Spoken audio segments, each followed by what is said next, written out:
J'espère que tout va s'arranger et je veux rester optimiste. C'est mon avis, hein, non? Mais tout cela vient déjà de très loin. Toute cette division, au final, elle était déjà préméditée. Ce n'est pas quelque chose qui arrive par hasard.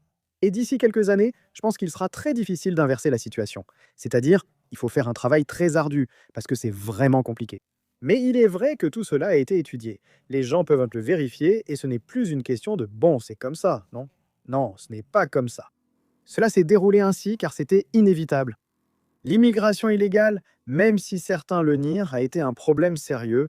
Je l'ai vécu dans la police. Aujourd'hui, j'ai du mal à me souvenir d'une personne arrêtée de nationalité espagnole ces dernières années. C'est très difficile pour moi. En cellule, j'ai énormément de mal à me souvenir d'y avoir vu des nationaux. Le plus difficile, c'était que, vers la fin de ma carrière, ceux qu'on arrêtait étaient déjà des étrangers avec une carte d'identité espagnole. Tu te dis qu'il y aura une deuxième, puis une troisième génération et que ça continuera. Comme tu disais, la faible natalité est un problème.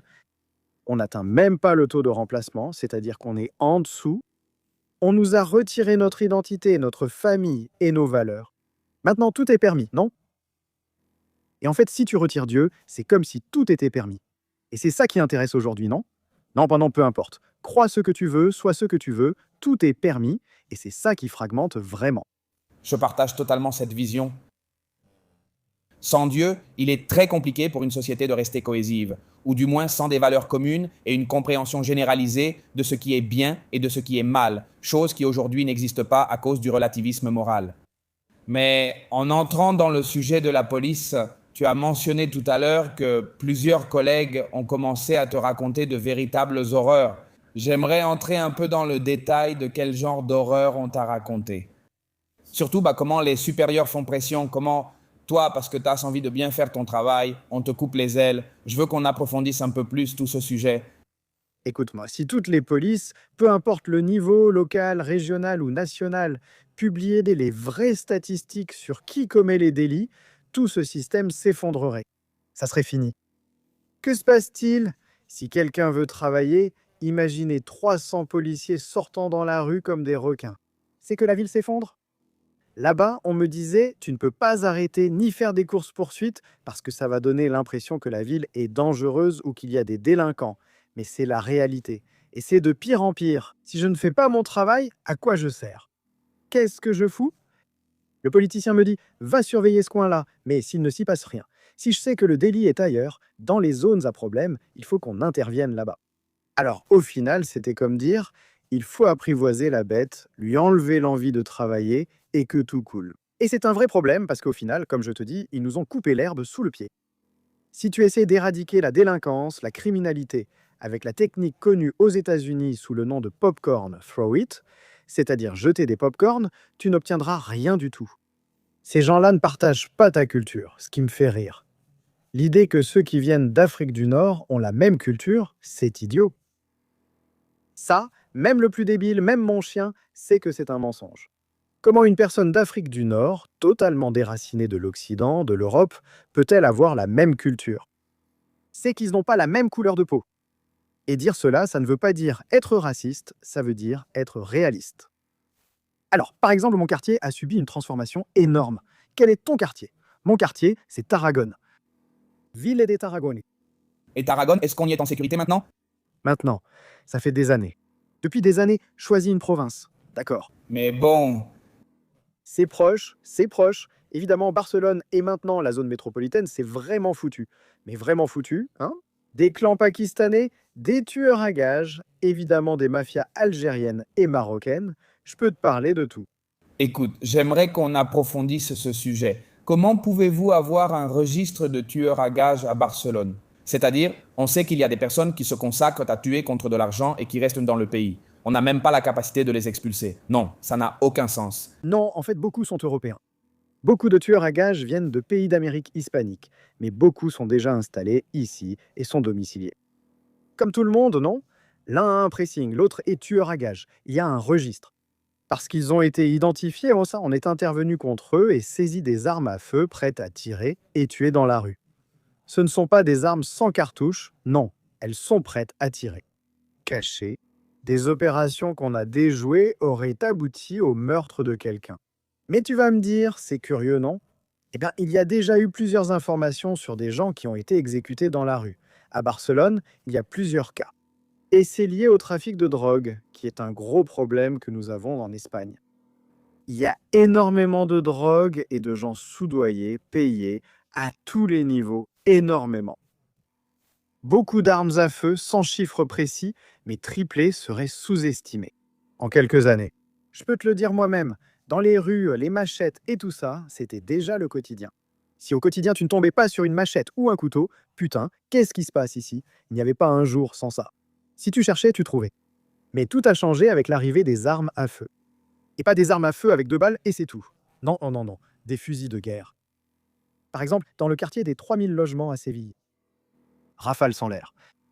Les gens ne peuvent même pas imaginer la quantité d'armes qu'il y a, le nombre de tueurs à gages, le nombre de personnes dangereuses. La Costa del Sol est pleine, pleine de mafieux, pleine de criminels, de chefs d'organisations criminelles. À Tarragone vivait l'un des chefs d'une organisation criminelle spécialisée dans le trafic de marijuana à l'échelle européenne, un Albanais. Parfois, on oublie ce genre de choses. Les mafias de l'Est ont nui à la Catalogne. Énormément. Ensuite, il y a eu un mélange entre des bandes latines, des bandes et des mafias, algériennes et marocaines. Et surtout, les mafias de l'Est qui forment un parfait pot-pourri criminel. Certains disent qu'on cible les Marocains alors que beaucoup sont mieux intégrés que les Algériens qui seraient plus violents, c'est exact. C'est bien connu en France, mais en vérité, le type de crime que les Algériens sont capables de commettre, comme des décapitations et ce genre de choses, n'a pas d'équivalent. Non, en réalité, la macro-mafia, soit la mafia algérienne, La macromafia, ce n'est pas la marocaine. oui, mais elle est aussi vue comme algérienne en raison de son influence. Mais il y a aussi des Européens dans la macromafia, oui, c'est vrai. Il y a des Hollandais ordinaires, des Hollandais blonds, grands. Ce n'est pas une question d'être marocain. Ce n'est pas comme les Siciliens. Non, les origines peuvent être en Algérie, mais cela peut ensuite s'installer à Rotterdam, qui possède l'un des plus grands ports d'entrée de drogue. Ça n'a rien à voir. Alors, la police ne lutte pas contre ça, n'est-ce pas? Elle se contente simplement de mesures palliatives, non? Je ne comprends pas très bien comment ça fonctionne. C'est-à-dire, la police et les forces chargées de lutter contre le crime ou de le combattre se sont tout simplement résignés. Non, ils ne se sont pas résignés. Au final, c'est ce que je te dis. Ceux qui aiment vraiment ce métier partiront. Alors justement, j'ai une anecdote avec Dani Esteve. Il en parlait dans un podcast. Il disait « Le policier aujourd'hui demande une mise en disponibilité. » Il demande une mise en disponibilité, c'est comme ça. Beaucoup partent sans rien dire car ils voient que ça va couler. Autrement dit, si je fais mon travail sans recevoir de respect, ni du délinquant, ni de mon supérieur direct, censé être mon autorité suprême, ne me respecte pas. Pourquoi diable est-ce que je risquerais ma peau dans mon travail? Alors, au final, les processus de sélection, cela a aussi été vérifié avec des personnes qui travaillent et participent à ces processus. Ils ne choisissent plus celui qui a la vocation. Si tu dis en entretien « J'aime la police, je veux servir et protéger dehors », tu ne fais pas l'affaire. Ça va me causer des problèmes. Je viens ici pour un travail stable, c'est tout.